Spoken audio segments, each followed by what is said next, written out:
Welcome to the DoubleEShow. Bad strategy, horribly simulated. What's going on, everybody? Jibba73 back with the DoubleEShow. It's Moving Mondays with American Truck Simulator. Happy Monday, everybody. In this episode, we are going to be hauling some goods from Rochester, New York, all the way up to Boston, Massachusetts. It's going to take us about 7 hours in game. And we are actually going to get underway now.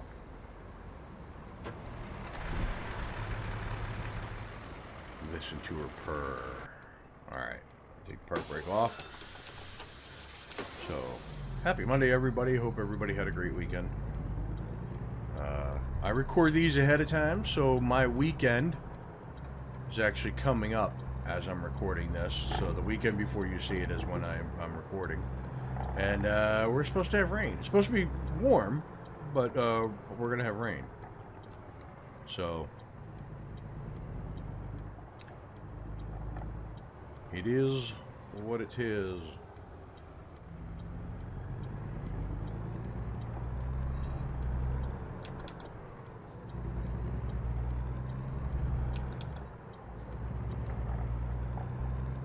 Alright, we're out. Gonna take a right-hand turn up here. Oh,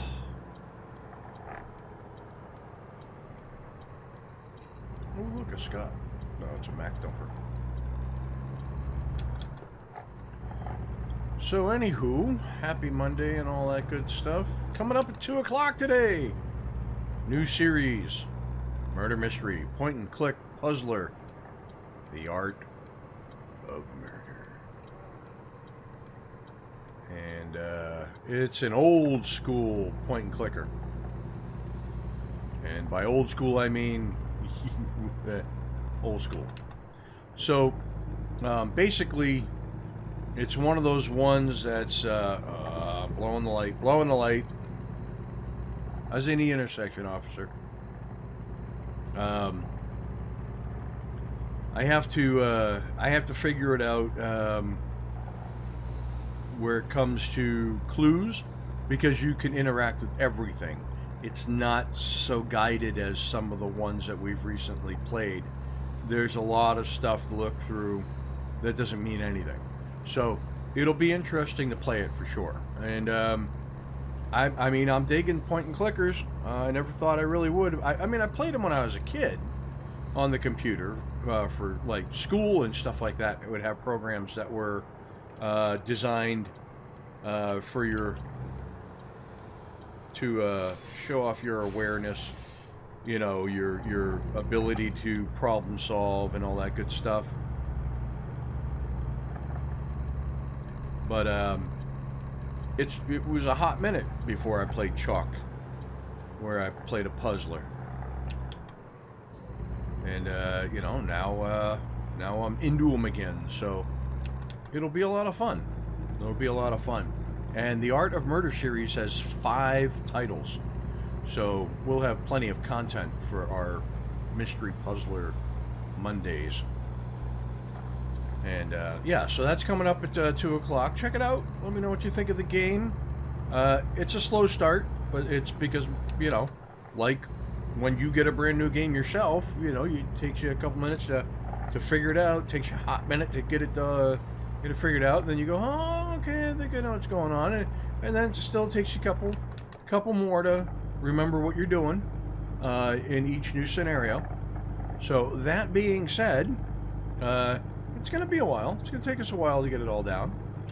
I don't need it on 18. There we go. I want to get it up to 60. There we go. And we'll leave it in 17. That way I can go up and down hills and stuff like that a little bit. And then coming up 2 o'clock, 4 bearers, hearth and home. So we had an arsonist in our midst. Not really. We just had fires breaking out randomly. And it's one of those things in the beta that is written into the code to kind of chide you along to building more buildings. Not a single fire. And then all of a sudden, I built everything at the tier that I'm at.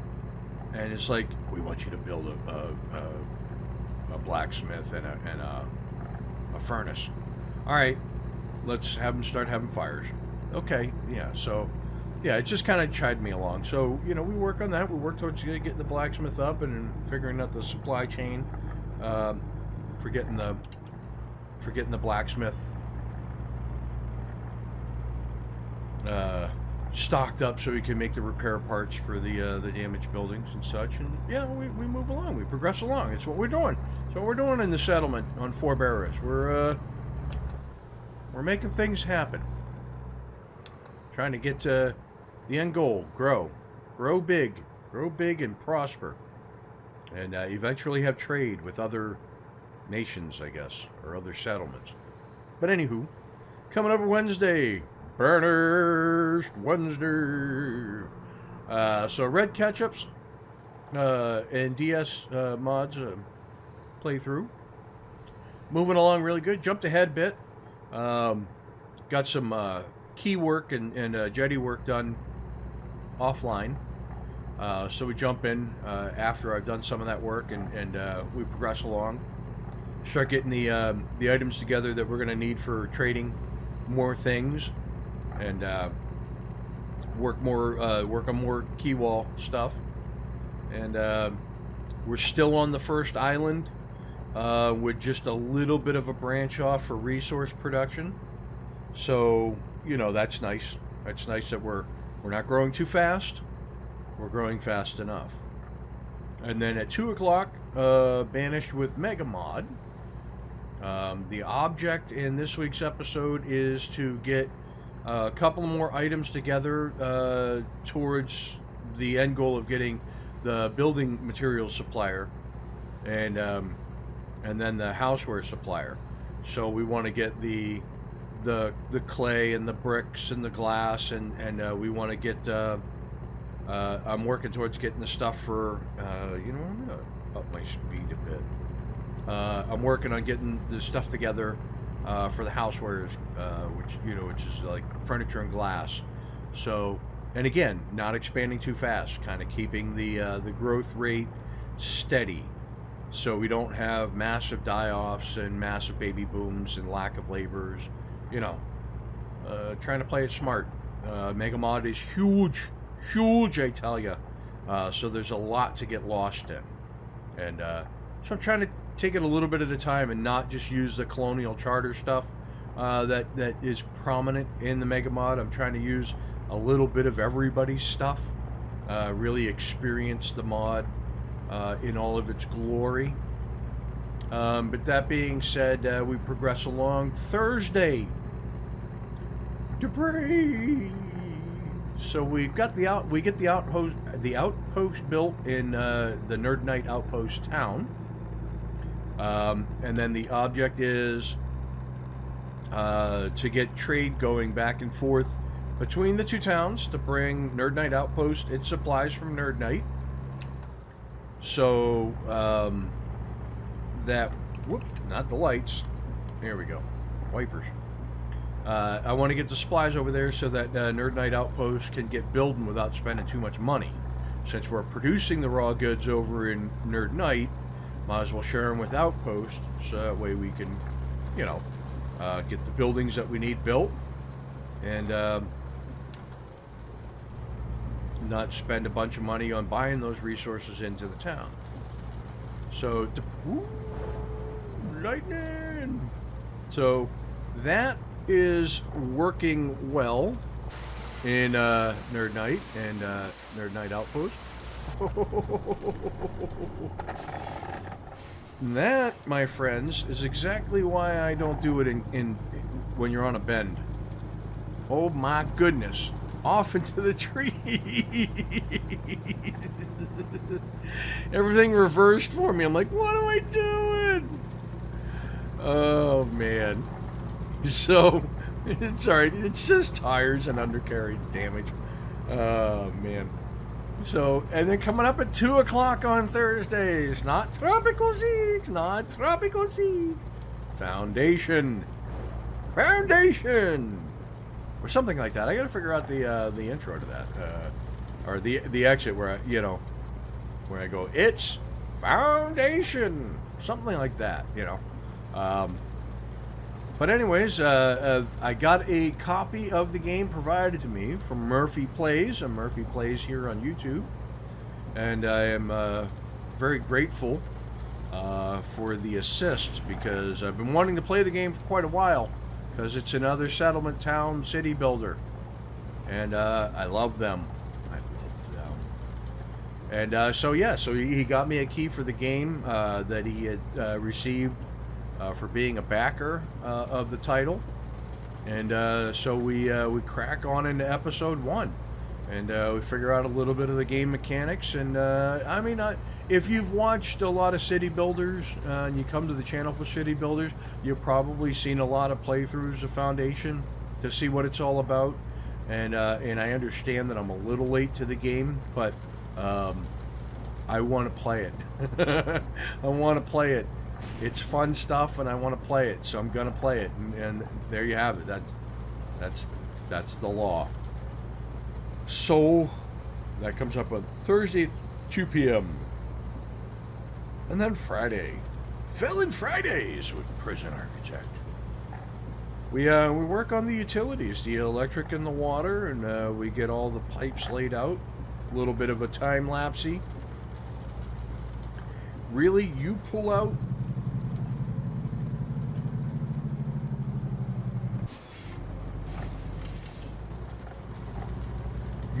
to overtake and then slow down to slower than what they were going. I should have just pushed you out of the way.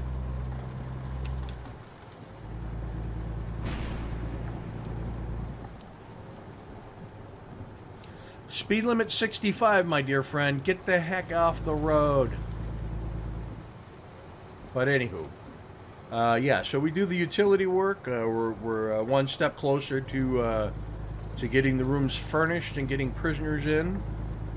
So yeah, I show you how I go about doing utilities in my prisons, how I try to do them in my prisons.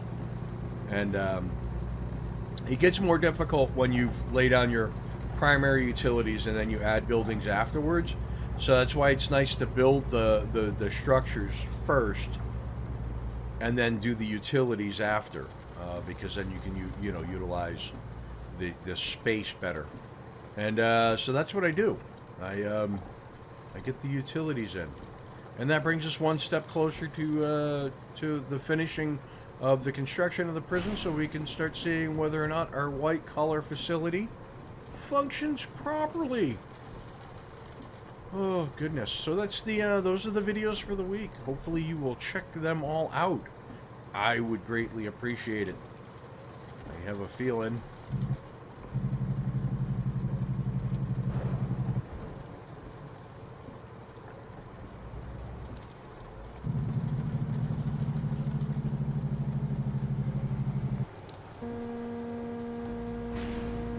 Get over. Or get stuffed.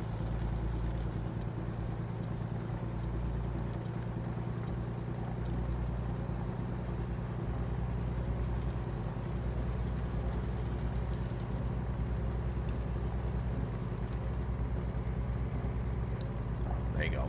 And I did that on purpose. Make him have the back way off. Jerk. Pull out and go slow. Who does that? Well, everybody does that, actually. Ugh. Okay, we're heading through Albany. Right on. I don't think I have any stops here, but there is a discoverable I'm gonna miss. Really? Really? Are you kidding me right now? You're another one that needs to go. But that's New York drivers for you. Oh, speed limit's only 55. Back it down a little bit. I don't think I'm pulling off here for anything.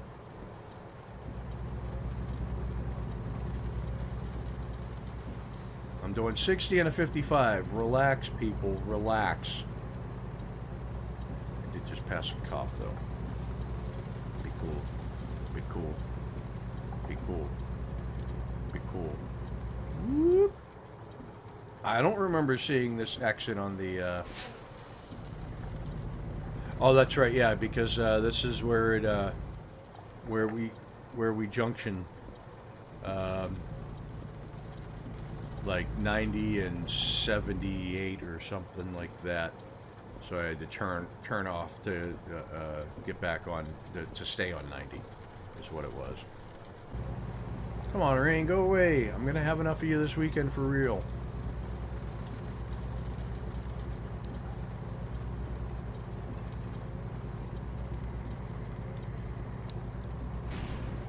So the day this releases, let me actually check the schedule while I'm sitting here talking to you. So Anno is having an open beta from April 11th through the 13th, I believe it is. So I may have the opportunity, yeah, because I'm recording this on the 11th. Yeah, this is going to go out the 15th. So I may have an opportunity to record some more Anno 1800 this weekend, and if so, you may see that this week as well. I might jam one in on Tuesday, and maybe one in on Friday, and see what they've added to Anno since the last open beta they held. It'd be nice to see what improvements they've made. Okay, we've got some construction coming up. Very cool, yeah. So I'm actually looking forward to the release of Anno, although I'm not looking forward to the $60 to $70 price tag for a digital copy. I can understand that price tag for a physical copy.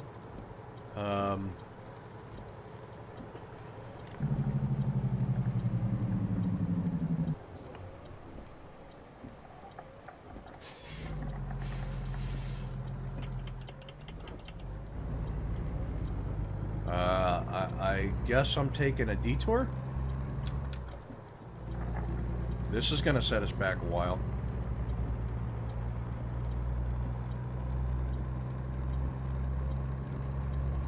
Alright, let's hop out and take a look at the map, because I'm not sure whether this maps back around.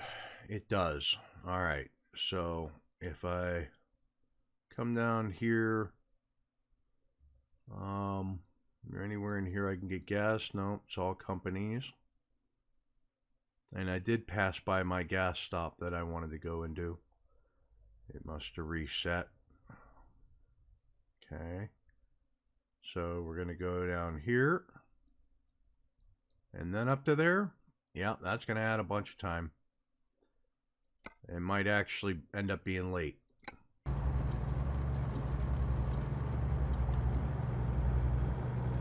So, it is what it is. Yep.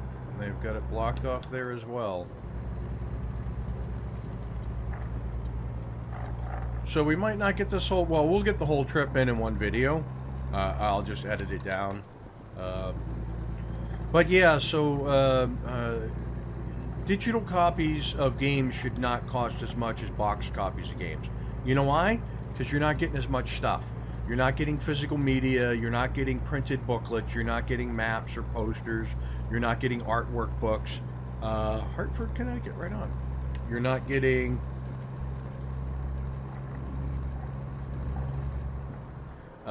you're not getting the box that you can save. There's no collectible items.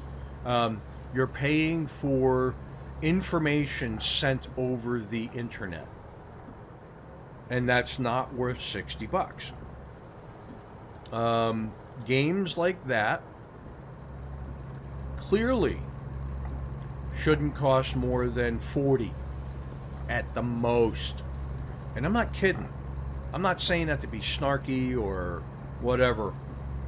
I understand that development's got to get paid for, and talent has to be paid for, and assets have to be paid for, and all that happy hoopla. So, but at the same time, we're not paying for any of the physical media that we used to pay for. And so, you know, I don't agree with having having to pay the price that I would have paid for a boxed copy. Now, if they're offering a boxed copy somewhere, you know, like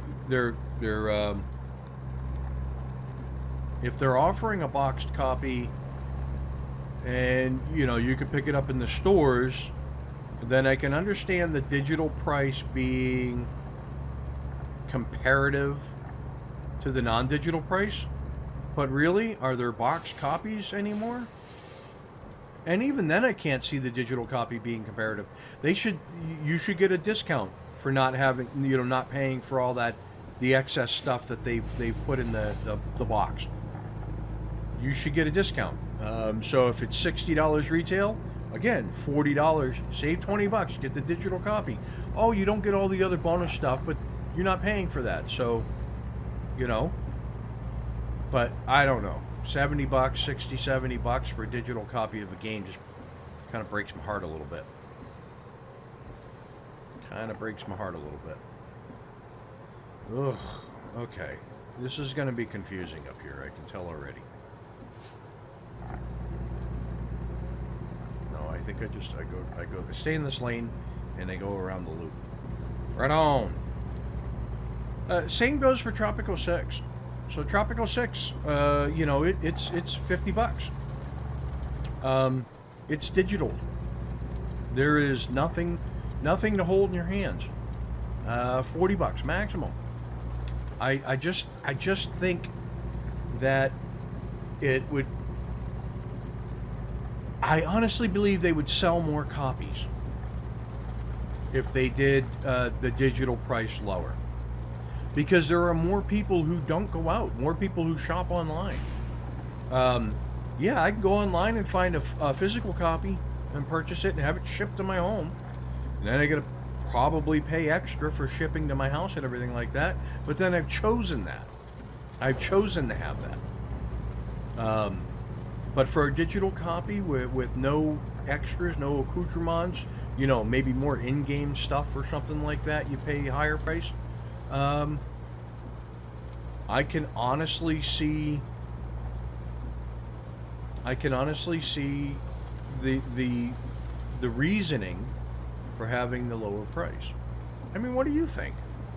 You think it's worth paying the same price for getting less stuff just because you're doing it online rather than you know, physically going to pick up a copy or having a physical copy shipped to you? I don't. I just don't. It's gonna rain for 3 weeks. I swear to God, this game. Come on. Enough with the rain. What, it start raining at about 5 o'clock in the morning? It's 8:42 in the morning and it's still raining like crazy? Oh, it only added like an hour to our yeah, like an hour to our travel time coming this roundabout. That's not too bad.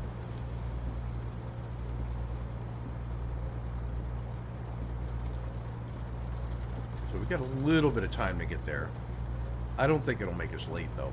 It wasn't an urgent delivery or anything, so we should be good to go.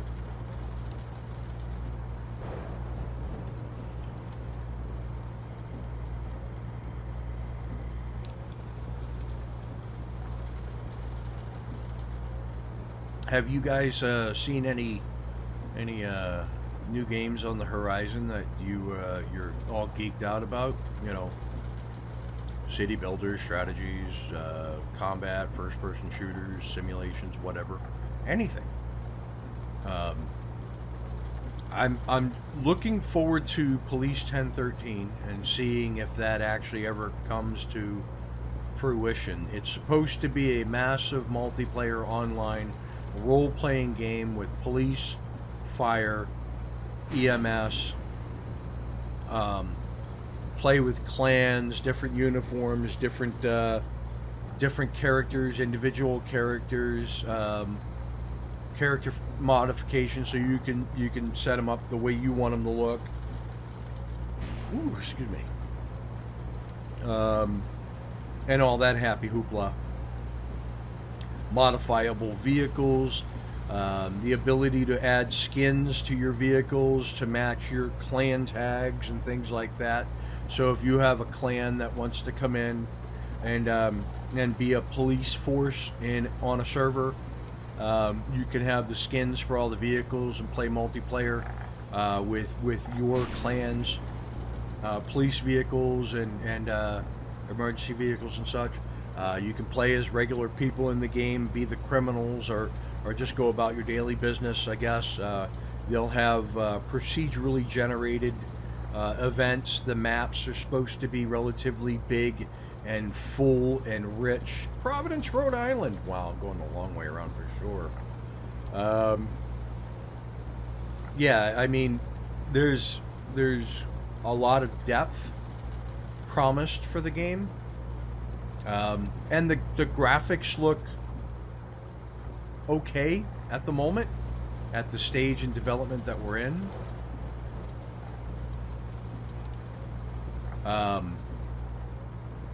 But I've been following them for a while. Police 1013. If you're interested in stuff like that, check it out. And another one that I caught on to very early on was a game called Identity, which is another open world MMO RPG with detail-rich environments and customizable. You play, I believe, only in the first person, so you can see everybody else, but you can't see what you look like unless you look in a mirror. Hey, looks like the rain's letting up.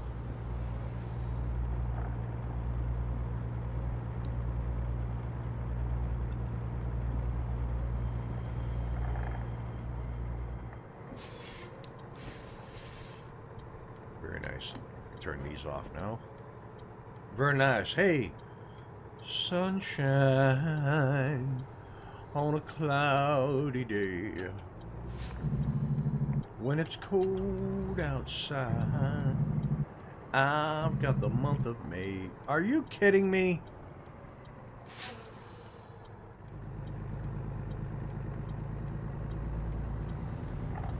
So how am I supposed to get to Boston? For crying out loud.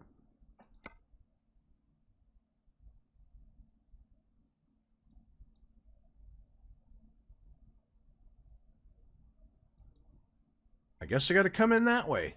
You gotta be kidding me. Well, not for nothing, I-90 is always under construction, so it's not entirely bogus.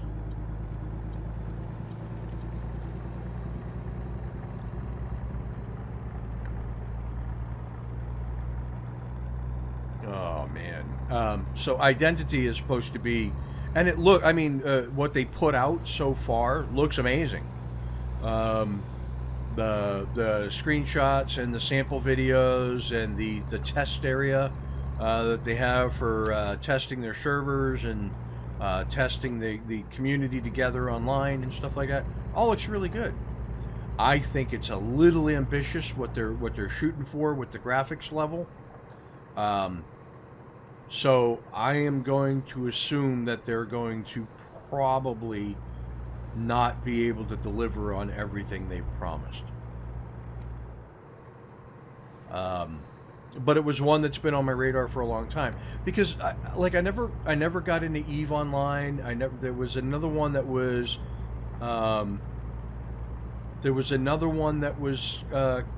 coming out that was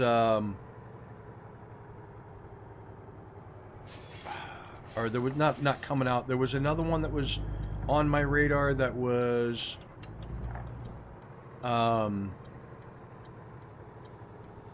it was an MMORPG, EVE Online maybe. It was one of those ones.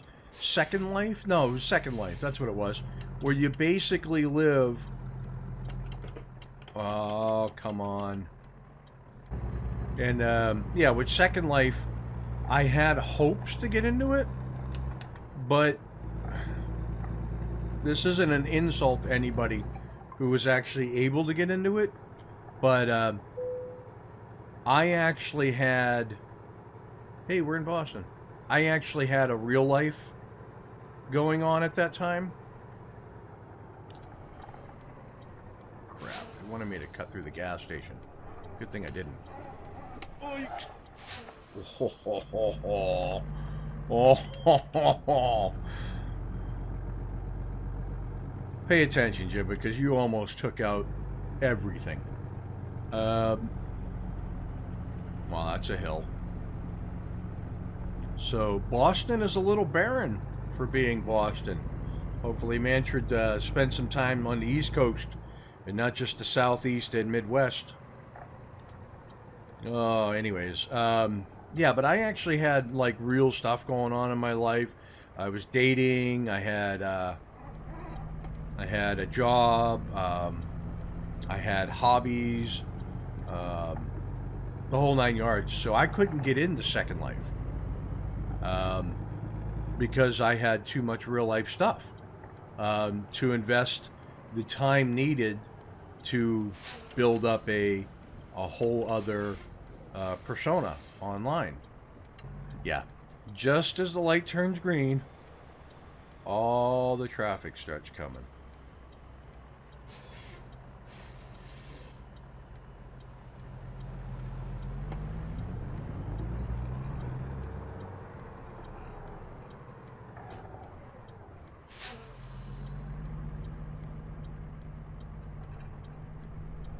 Yep, I caught that trailer because he stopped. What a jerk. What a jerk.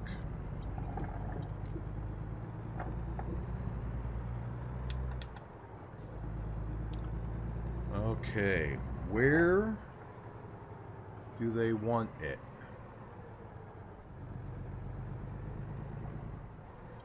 I gotta pull in and go to the left. So that pretty much solves that question.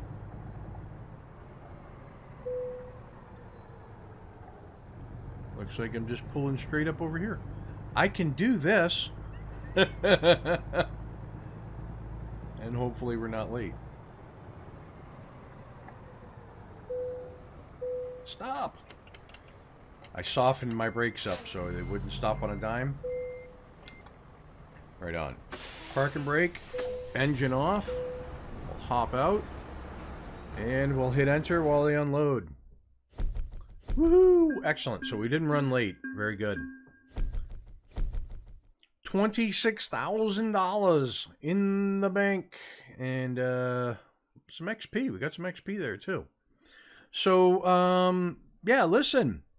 If you have any topics of conversation, put them in the comments below. I'd love to hear some of your thoughts and ideas about some of the things that I talked about in this episode.